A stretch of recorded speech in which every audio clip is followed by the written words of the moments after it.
Yo, what's going on people? It's your boy Huncho, back at you again with another video. So there's been an update in regards to the boy that was killed after being hit by a car on Uxbridge Road in Hayes. Yesterday, initial reports claimed that the boy was killed via a hit and run, but that isn't believed to be the case now.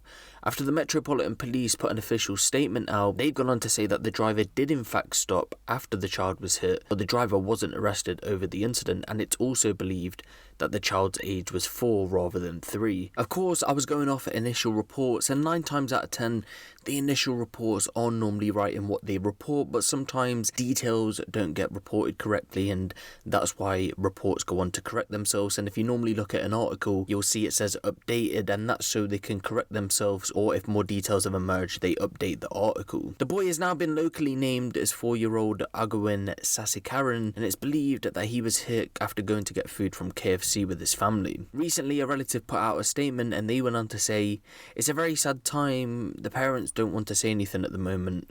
We are also sad it's such an awful thing to have happened. It's a 40-mile-an-hour limit on that road, but so many cars go too fast, often much faster than the speed limit. It really needs to stop, or more children will also be killed." Again, in updated reports, the driver was said to have stopped at the scene to help police with their inquiries, but they wasn't arrested, and inquiries into the circumstances remain ongoing. So okay, this wasn't a hit and run, but it does beg the question now, why wasn't the driver arrested? An initial theory that people have been saying is that maybe the driver wasn't at fault here, and after the police ran initial inquiries at the scene, they found out this was the case, so they was allowed to walk away. Again, nothing is confirmed yet, and I will keep you guys posted if any more updates come out of this one. But moving on to our next story, and it seems as if a person has been shot in a daylight drive-by shooting in Telford. At 12:10 PM today, that would be the 13th of October 2020, emergency services were called to Bridge's business park in Horsey to reports of a shooting. When armed police and paramedics arrived, they found a man suffering from gunshot injuries. As it stands right now,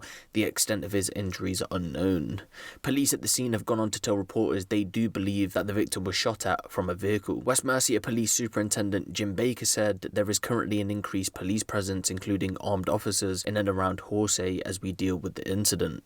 Our initial inquiries suggest that the man has been shot at from a vehicle, and we are carrying out active inquiries to locate that vehicle. Of course, right now we're unsure of his condition, but there was an air ambulance that came close to the scene, and if this man was taken to hospital via air ambulance, then the extent of his injuries could be pretty serious, to be honest. We don't know if this air ambulance was there because of this incident though, and I am hoping that in this situation this man can pull through, and I will be sure to keep you guys updated on this one as it develops. But moving on to our last story, and I just thought I'd clear this one up for anyone who's seen the news earlier on today about Westminster Bridge being locked down. But for you guys who don't know what's going on, at around 9:18 AM today on the 13th of October 2020, police were called to St Thomas's Hospital following of a report of threats made by a male. No weapons were seen on the man, and armed officers attended. Surrounding areas had to be closed off because of this situation, and it was said officers inside spoke to the male, and he stood down around an hour later. No arrests were made, and the incident wasn't terror related. So I find it interesting that all the news is quick to report on an incident like this, but